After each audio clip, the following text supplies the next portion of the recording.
Bonsoir à tous, merci de nous rejoindre, bienvenue à vous et merci de suivre la semaine Écho. Ce soir, on vous parle d'une thématique d'actualité dont vous avez certainement entendu parler dans différents médias. Depuis dimanche dernier, l'État a lancé une opération d'envergure, une opération d'emprunt obligataire qu'il a nommée l'emprunt national pour la croissance économique. L'État dit avoir besoin de ressources financières, notamment et entre autres pour financer et mener à bien ses projets d'investissement. Et pour ce faire, il a décidé de s'endetter. Il a opté pour un endettement interne. Autrement dit, l'État appelle les Algériens que nous sommes, vous, moi, de prêter notre argent au niveau des différentes succursales que nous indiquerons au cours de cette émission. Puisque l'opération d'emprunt national pour la croissance économique a démarré il y a de cela 3 jours, et bien ce soir, nous avons fait le choix de vous en parler, de vous expliquer en quoi consiste cette opération, à qui elle s'adresse et en quoi elle peut être intéressante pour les souscripteurs potentiels et surtout en quoi elle est importante et cruciale pour le devenir de la croissance économique nationale. Nos invités sont là pour répondre à nos questions. Messieurs, bonsoir et merci d'avoir accepté notre invitation. Monsieur Amran Oulassab, vous êtes directeur de la dette publique au niveau du ministère des Finances, au niveau de la Direction Générale du Trésor.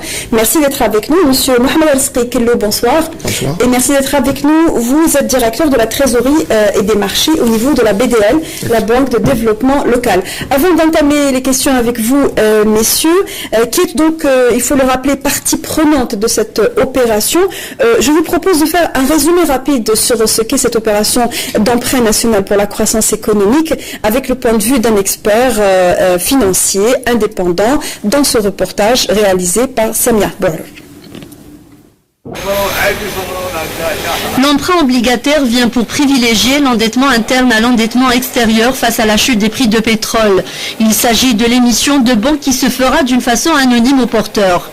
Toutes les obligations auront une valeur de 50 000 dinars. Leur maturité variera de 3 à 5 ans selon l'arrêté ministériel. L'État a vu juste d'aller vers l'emprunt obligataire. C'est quoi un emprunt obligataire? C'est un titre de créance négociable sur le marché. Donc c'est un titre de créance par lequel l'État le met sur le marché et elle peut recueillir des fonds.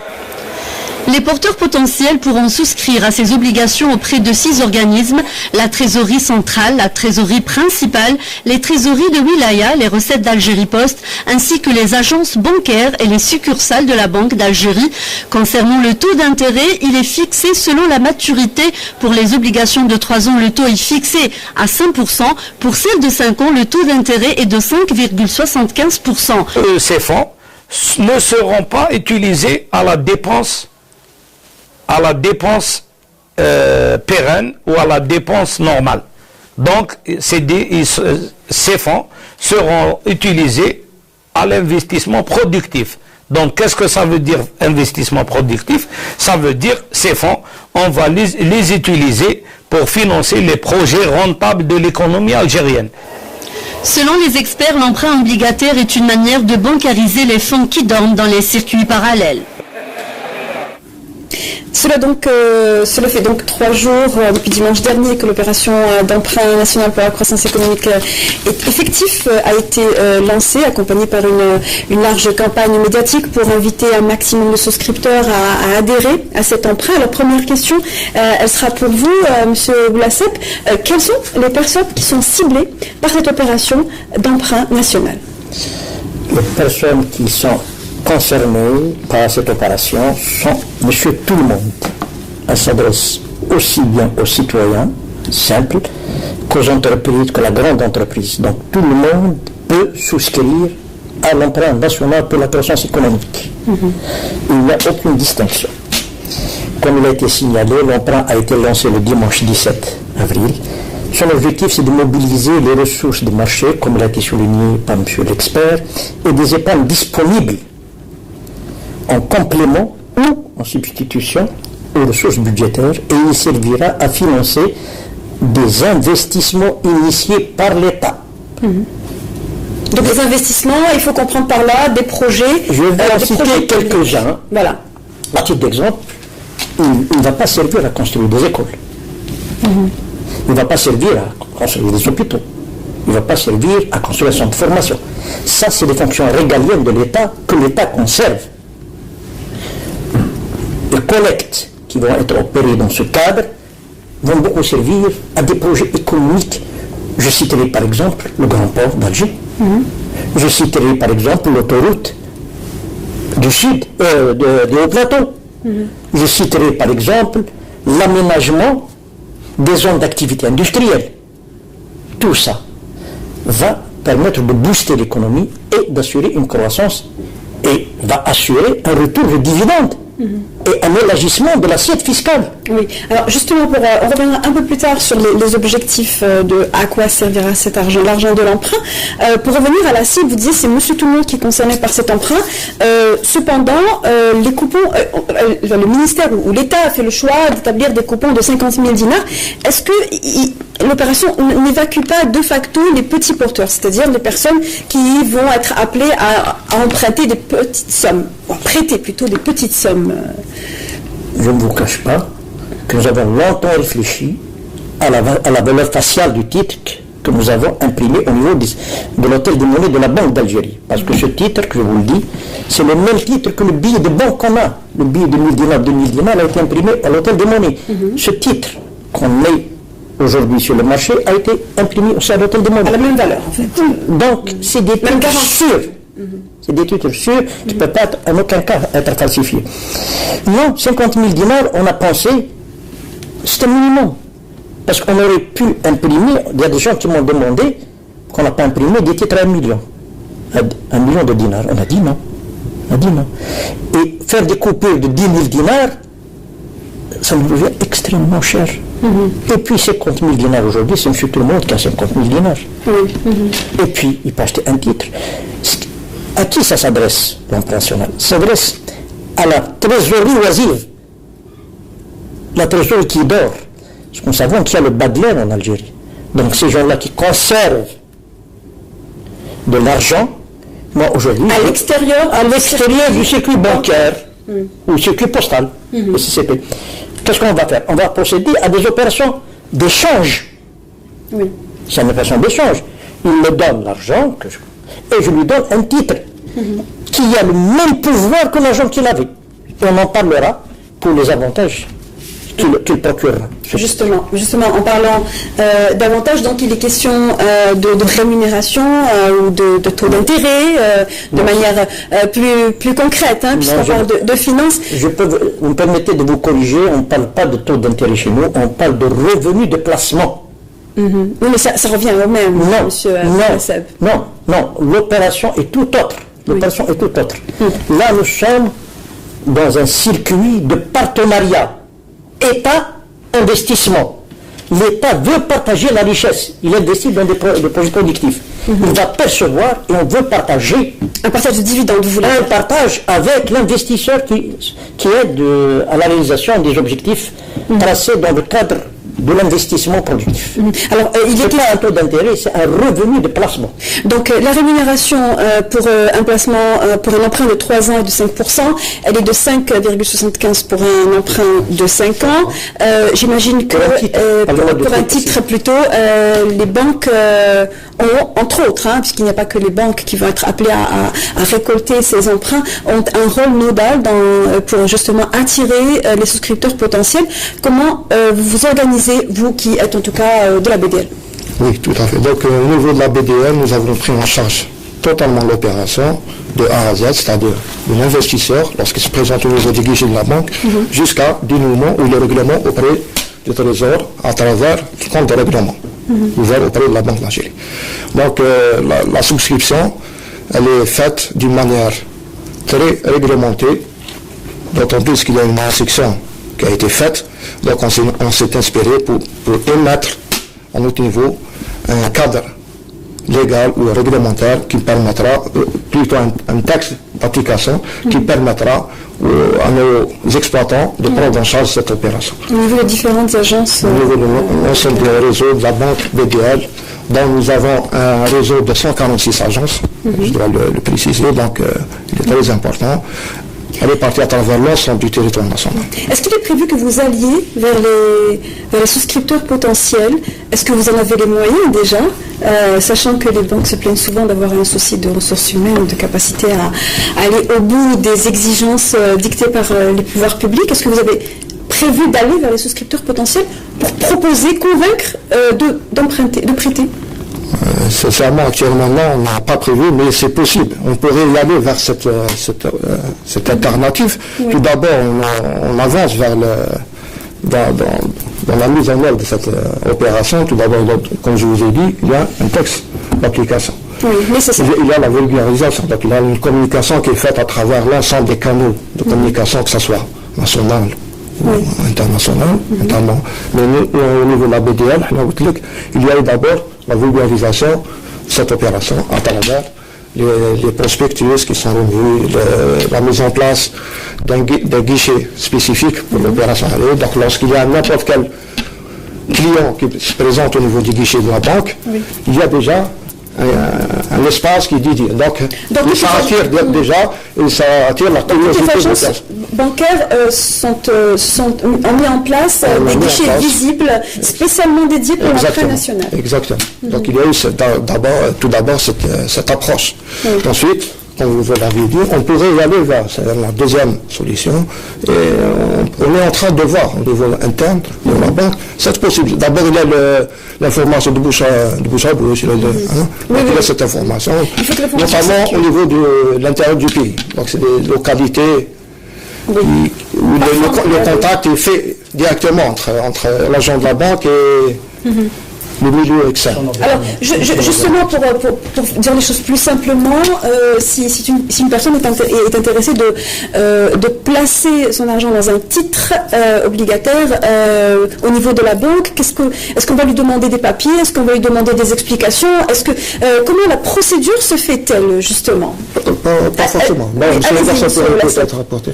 Non, rien n'est demandé. Rien n'est demandé. Pourquoi? Parce que les titres peuvent être émis en la forme nominative, si la personne veut voir son nom figurer sur le titre, il sera mis sur le titre, ou au porteur.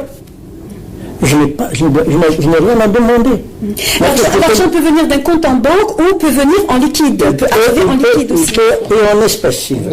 Il peut payer par chèque s'il veut. Il peut payer par virement s'il veut.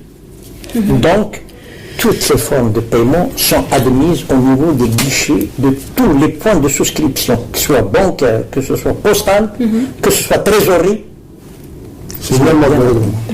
Est-ce qu'au moment où on apporte l'argent, pour dire les choses très simplement, est-ce qu'on a les titres sur place ou bien est-ce qu'il faut revenir? Est-ce qu'ils sont disponibles au niveau des agences? Oui, tout à fait. Actuellement, tout le réseau de la banque est pavimenté de ces titres. Bien sûr. Maintenant, c'est à faire à mesure de l'opération avance, à faire à mesure des besoins de chaque agence. Il y a une remontée de l'information qui est faite au niveau central. On fait appel à l'agent comptable pour l'édition des titres. Mais on n'est pas encore là, à 3 jours du lancement, on n'est pas encore là. C'est bon. D'accord.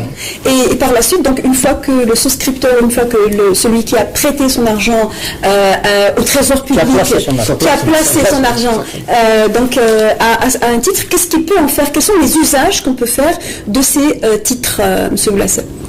Pour le moment, je continue uniquement l'information sur la mise à disposition des titres. Les titres sont disponibles aujourd'hui à Illizi, ils sont disponibles à Tindouf, ils sont disponibles à Tamanrasset, ils sont disponibles sur tout le territoire national parce qu'on a approvisionné tous les acteurs de placement.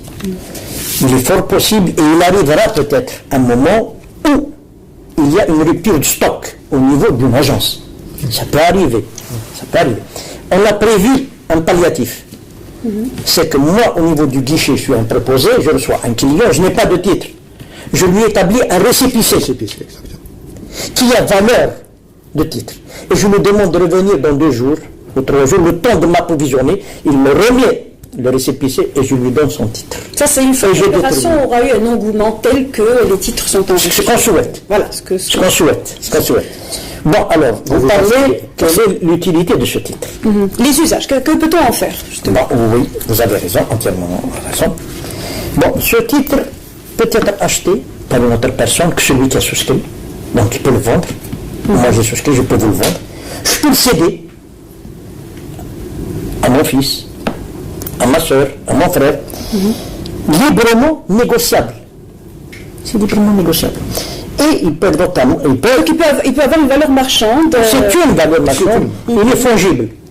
C'est-à-dire Il est fongible, ça veut dire que je peux l'acheter, que je peux le céder à une personne physique ou morale. D'accord. Ou morale.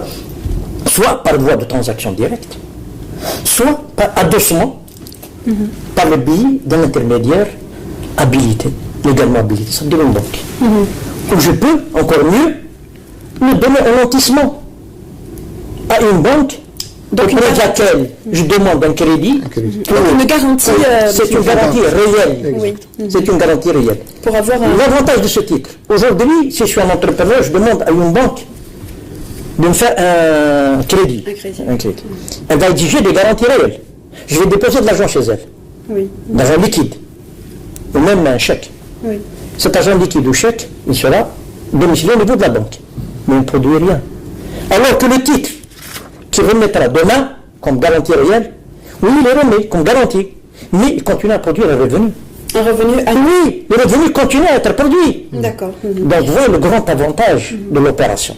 Et il est également prévu, pour quelqu'un qui a donc souscrit à un emprunt, de pouvoir, il a la possibilité de récupérer son argent, de se faire rembourser, c'est le terme... Effectivement, le titre souscrit aujourd'hui, il porte une durée de 3 ans ou de 5 ans. Ce qu'on demande, c'est qu'au souscripteur, on lui donne la faculté de demander un remboursement par anticipation. Et il a souscrit aujourd'hui parce qu'il a une épargne disponible qu'il n'utilise pas. Mais dans 1 an et demi, 2 ans, il est fort possible qu'il ait une occasion d'acheter un logement, acheter un véhicule, il a besoin de cet argent.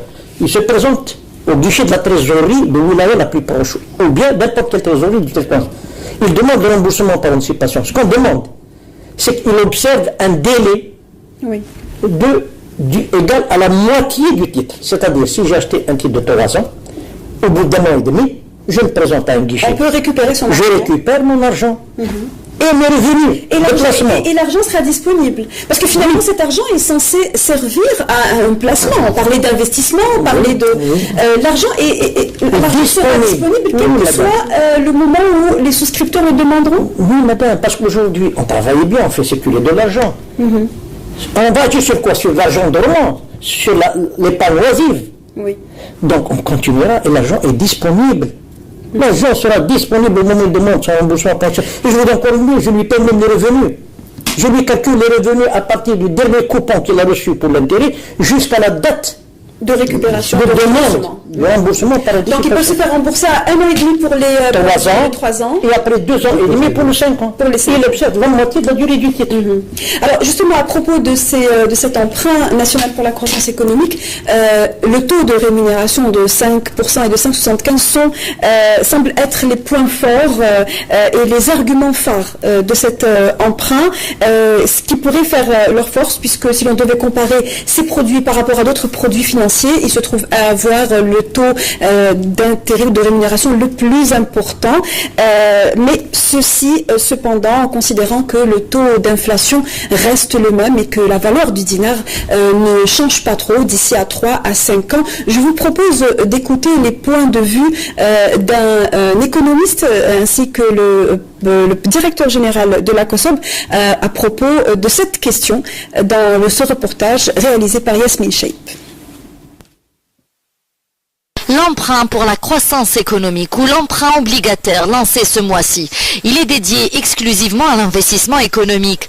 Toutes les obligations auront une valeur de 50 000 dinars. Leur maturité varie de 3 à 5 ans. Ces titres pourront être nominatifs ou aux porteurs, c'est-à-dire anonymes. Les porteurs potentiels pourront souscrire à ces obligations auprès de 6 organismes: la trésorerie principale, les trésoreries de wilaya, les recettes d'Algérie Post, les agences bancaires et enfin les succursales de la Banque d'Algérie. Quand vous souscrivez à un emprunt obligataire, cela veut dire que vous devez de l'argent à l'entreprise qui a fait l'emprunt. En contrepartie, on vous donnera un intérêt. C'est une manière qui permet à l'entreprise privée ou publique de se diriger vers les entreprises financières ou vers les personnes morales pour souscrire à ces obligations. Concernant le taux d'intérêt, l'arrêté en fixe 2 selon la maturité. Pour les obligations de 3 ans, le taux est fixé à 5%. Pour celles de 5 années à maturité plus longue, le taux d'intérêt est porté à 5,75%. Les obligations pourront être vendues à des personnes physiques ou morales. Plus le taux d'intérêt est élevé, plus il est attractif. La garantie.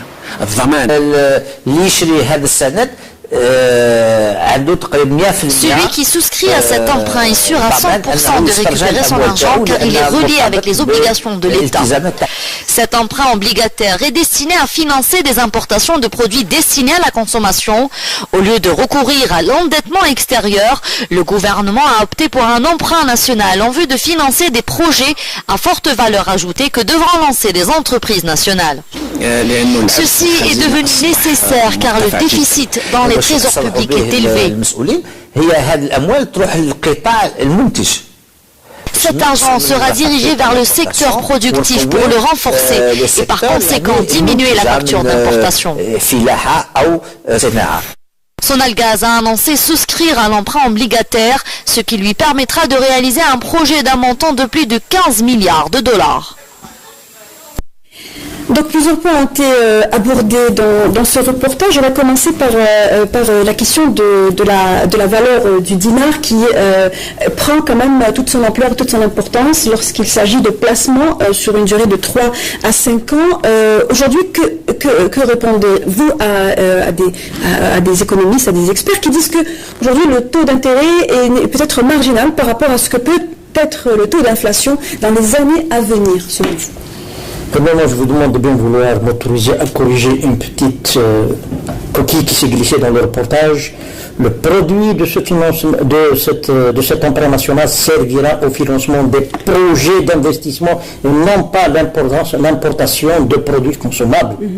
Que ce soit clair. En dépit du déficit budgétaire qu'enregistre l'État, l'argent ne servira pas à financer de l'importation de produits de consommation directement. Il servira au financement des investissements productifs, comme l'a été souligné par monsieur le président de la COSOB. Très bien. Bon, vous me parlez d'inflation. L'inflation aujourd'hui, elle est à 4,11. Et on offre du 5 minimum. Et 5,75. Mais sera-t-il à 4,11 dans 5 ans, monsieur Oulassane? Non, souhaite. Et l'État travaille pour la réduire et la rendre à 2,7 comme elle était il y a 2 ans en arrière. C'est l'effort de l'État. On va réduire l'inflation. L'inflation sera réduite en fonction du travail qui sera fourni et des produits qui sont mis sur le marché. Et là, c'est un investissement qui va autoriser à mettre des produits sur le marché. L'inflation, non. Est-ce que la parité du dinar par rapport à la devise est un paramètre aussi à considérer lorsqu'on doit placer son argent, monsieur Kellou, en parallèle de l'inflation, justement? Pas forcément. Non. Ça n'a rien à voir, la parité avec le placement. Ça n'a rien à voir. Je parle en parlant de la valeur du dinar. Oui, la valeur du dinar. Ça n'a rien à voir. C'est un placement en dinar qui va financer des produits en dinars. Où est le problème de la parité ici? Il n'y a pas de... La comptabilité, elle est faite sur la base dinars. Aussi bien pour la collecte que pour le remboursement. Donc il n'y a pas d'impact. Ça n'a aucune relation. La dépréciation du dinar par rapport à la devise n'a pas d'impact sur le placement. Aucune relation. Aucune relation. Alors en parlant du paramètre confiance, la confiance est une question qui est souvent posée lorsqu'on parle des relations entre citoyens-banques, entre entrepreneurs-banques. Comment envisagez-vous justement on va dire, restaurer en quelque sorte la confiance et ramener les gens à placer leur argent dans les banques, étant donné que vous le disiez, énormément d'argent. Actuellement, apparemment, l'État est incapable de donner un chiffre exact sur la masse monétaire dormante qui donc est gravite dans le circuit informel. Aujourd'hui, comment les Algériens peuvent-ils passer d'une situation où ils mettent leur argent dans les badlams, sous les matelas, à aller vers les banques, selon vous? Donc, justement, cette opportunité est offerte à l'ensemble de donner cette confiance. Parce que là, je parle, comme a dit M. Oulassane, c'est une relation partenariat entre l'État et le souscripteur. Donc, cette forme de partenariat doit en principe, permettre de lier cette confiance entre le souscripteur et l'État. En plus, oui.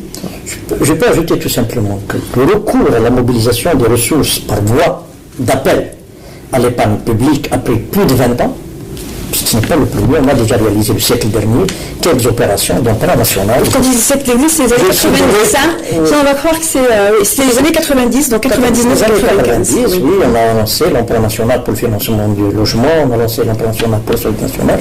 Donc après 20 ans, on revient. Et cette démarche qui est nécessaire constitue la réinsertion du comportement des acteurs économiques dans un soutien d'efficience économique. Donc on commence, et c'est une année où on va lancer la bancarisation. Oui. Donc changer les méthodes. La mentalité des gens, plutôt de conserver du dinar, comme vous l'avez bien dit, dans un bas de laine ou sous le lit, qui risque de se dégrader. Aujourd'hui, on leur offre la possibilité, et ils ont toutes les garanties. Justement, en parlant de garantie, les fonds qui seraient déposés, les banques et toutes les succursales, c'est-à-dire qui vont recevoir et donc donner ces titres d'emprunt, ne vont pas demander la provenance de cet argent, quand bien même ce sont des sommes faramineuses. Pas du tout. Aucune justificatif ne sera demandé aux souscripteurs. Nous n'avons aucune prérogative à demander l'origine des fonds. Ce qui nous intéresse, c'est la collecte. D'accord. Et une fois que la collecte se fait, est-ce qu'une opération de recherche ou se fera a posteriori une fois que l'argent a été déposé? Jamais. L'occasion nous est peut-être offerte aujourd'hui de rassurer justement les éventuels souscripteurs qui voudraient investir, qui voudraient justement participer et qui ont cette appréhension. Donc là, en disant clairement que les banques, particulièrement la BDL, je pense que tous les secteurs bancaires sont dans la même position, nous ne demandons aucun justificatif dans ce sens. La souscription est libre. Ça peut se présenter à titre nominatif ou à titre anonyme. Et aucune suite ne sera donnée. Et aucune déclaration de soupçon ne sera faite à l'issue du dépôt, à l'issue de l'emprunt? Aucune déclaration. D'accord. Alors aujourd'hui, je voudrais revenir, si vous le permettez, un petit peu en arrière, c'est-à-dire en août 2015, où la loi de finances complémentaire a consacré une opération de bancarisation, de conformité fiscale. Alors, question très simple aujourd'hui, les gens qui détiennent des fonds, est-ce qu'ils ont plus intérêt à souscrire à la conformité fiscale, c'est-à-dire déposer de l'argent dont 7% de forfait d'impôt va être prélevé, ou bien auront-ils plus intérêt à souscrire à l'emprunt national?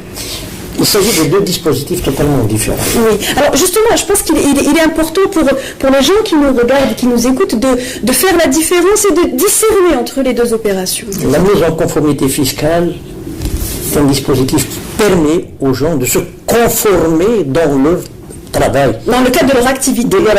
Il y a des commerçants qui n'ont pas déclaré à bonne date le revenu, donc ils n'ont pas payé l'IBS, l'impôt sur le bénéfice. Aujourd'hui, on leur donne la possibilité de le faire et de reprendre leur activité dans la transparence la plus totale.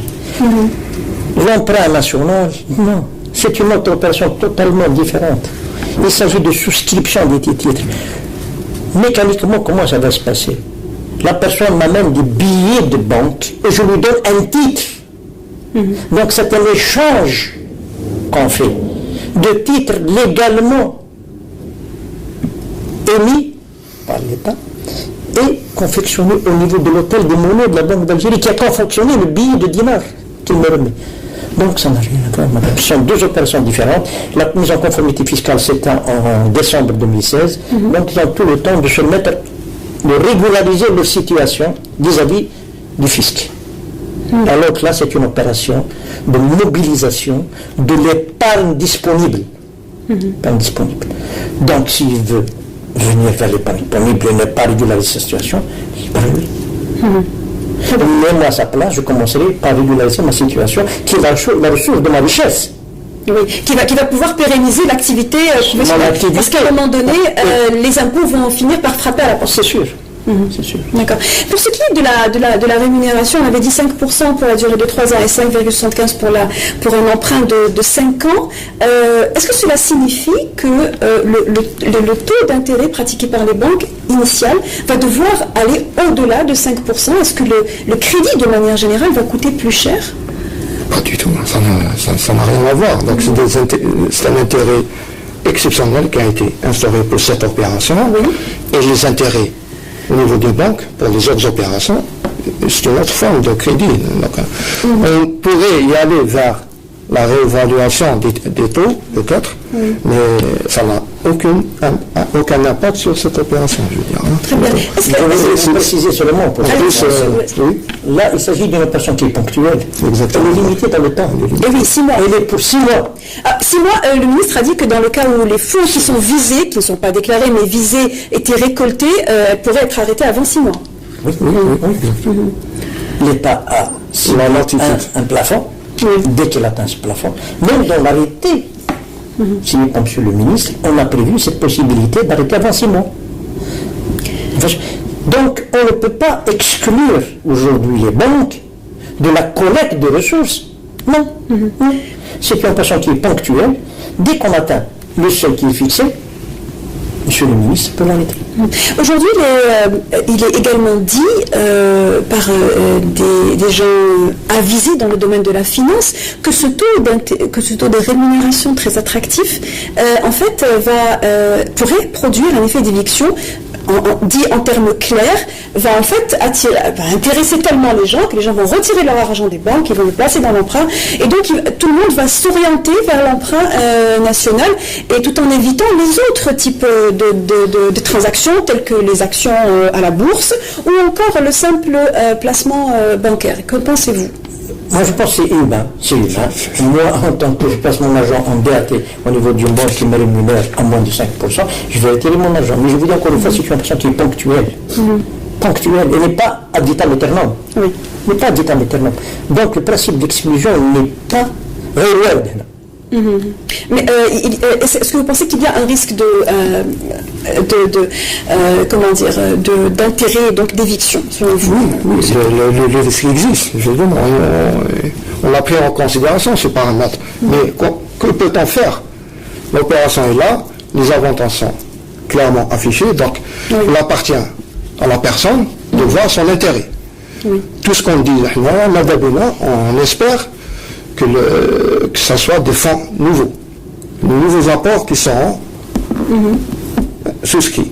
Non pas ceux qui existent déjà dans les banques. Au niveau des banques, c'est ça. Ce n'est pas de l'argent qui est déjà bancarisé, qui est retiré et placé, l'intérêt étant de capter l'argent du circuit informel. Justement, à ce propos, est-ce que avant que les pouvoirs publics et le ministère des Finances aient engagé cette opération, vous avez dû faire une évaluation de ce que représente cette masse monétaire qui gravite dans le circuit informel. Est-ce que vous pouvez avoir une idée sur ce volume? Je peux vous dire, il est énorme. Oui, mais alors des chiffres, justement. Je ne sais pas chiffres, mais il est énorme. Il y a beaucoup d'argent oisif. Et c'est cet argent-là que vise l'emprunt national, et non pas les placements qui sont faits dans les banques. C'est ce bas de laine qu'on veut déchirer pour essayer de recycler dans des projets productifs. Sans sanctionner. Non, aucune. Sans sanctionner les... Je fais un échange. Vous me ramenez du liquide, je vous donne un titre. Pourquoi je vous sanctionne? Comment je vous sanctionne? Je ne peux pas vous sanctionner.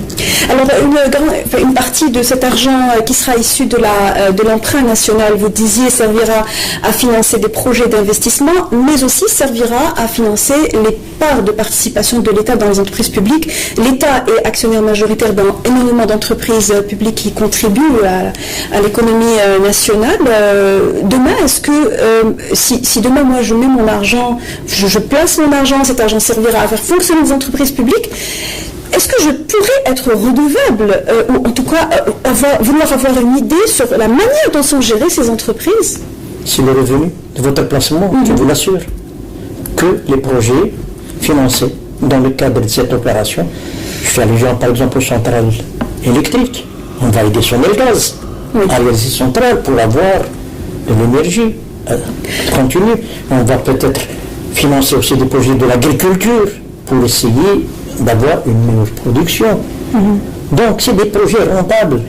Mais est-ce que plus de visibilité sur la gestion de ces projets est prévue à l'issue de cette opération de récolte de fonds, puisqu'on parle bien de l'argent des souscripteurs qui demain peut-être voudront savoir exactement ce qui est fait avec cet argent. Je peux vous dire, premièrement, cet argent qui est collecté aujourd'hui par 4300 postes de souscription. Donc, Banque d'Algérie, Trésorerie et Banque Algérie Post. Va être versé dans le compte de règlement du Trésor ouvert auprès de la Banque d'Algérie. Donc, ce n'est pas au niveau des banques. Donc, c'est l'État qui va l'allouer. Et l'État va suivre le produit des investissements qui sont financés dans ce cadre. Ça, il faut que les gens sachent, mais c'est tout sur le banque. Le banque, ça. C'est comme chez un titre. Mais cet argent, il revient au Trésor. Et le Trésor, c'est l'État. Donc, il y a un suivi. Il y a un suivi de la rentabilité des investissements financés dans le cadre, pas spécifiquement de ce produit, même des produits budgétaires, même des produits budgétaires. Une dernière question qui concerne une bonne partie de notre audience, des personnes qui nous regardent, à savoir les Algériens établis à l'étranger. Si des Algériens donc établis à l'étranger, issus de la diaspora, voudraient souscrire à cet emprunt national, comment pourraient-ils s'y prendre? À ma connaissance, donc ils peuvent se présenter au niveau des guichets nationaux, au niveau de l'Algérie, faire cette opération. Sachant bien entendu que malheureusement, on n'a toujours pas de banque algérienne établie à l'étranger. Mais ils ouvrent de là. En étant algérien, donc ils ouvrent de là. En dinar. Mais l'inscription, elle est faite en dinar sur le territoire national. Au niveau des postes. Pour moi, un immigré, que vous venez de citer, il est en Algérie, il a du dinar, il peut souscrire. Mais qui ne demande pas de transférer le revenu. Là, c'est une autre réparation. Pour moi, il a acheté du dinar, je lui donne du dinar. Pourquoi voulez-vous que je lui distingue un résident? Vous voulez dire que la transaction se fait en territoire national seulement, qu'il n'y a pas de possibilité de transférer le produit du rendement, le produit du placement. Du placement plutôt. Oui. Le produit du placement. Non. Donc, est-ce qu'il est prévu une opération de capter éventuellement les avoirs de la diaspora algérienne à l'étranger Je crois que M. le ministre des Finances a été très clair dans sa conférence de presse qu'il y a un dispositif qui est en cours d'élaboration et qui, au moment venu, sera mis en place. Mais au jour d'aujourd'hui, au niveau de l'emprunt national, j'ai dit aussi bien au début que l'emprunt national s'adresse à M. tout le monde. Un non-résident qui est là, qui a de l'argent, il se présente un guichet de banque, un guichet de trésorerie, un guichet de poste, un guichet d'une succursale. Je n'ai pas dit que banque c'est public et privé. Que les choses soient claires. Il n'y a pas de distinction. Aussi bien banque publique que la banque privée. Il peut se présenter et il achète le titre. Le titre est disponible. Donc, pour moi, il n'y a pas de problème. Monsieur Armanou Lasseb, merci beaucoup d'avoir répondu à nos questions. Je rappelle que vous êtes directeur de la dette publique à la Direction générale du Trésor et monsieur Mohamed El-Stekello, directeur de la trésorerie et des marchés à la BDL. Merci d'avoir été là et d'avoir, on espère en tout cas, vous avoir donné plus d'informations et éclairci davantage cette opération d'emprunt national pour la croissance économique qui se poursuit, comme nos invités l'ont dit, pendant les 6 mois à venir. Merci à vous de nous avoir suivis jusqu'au bout. La rediffusion de cette émission se fera demain à 11h. On se retrouve la semaine prochaine, même heure, même chaîne. Très bonne soirée à tous.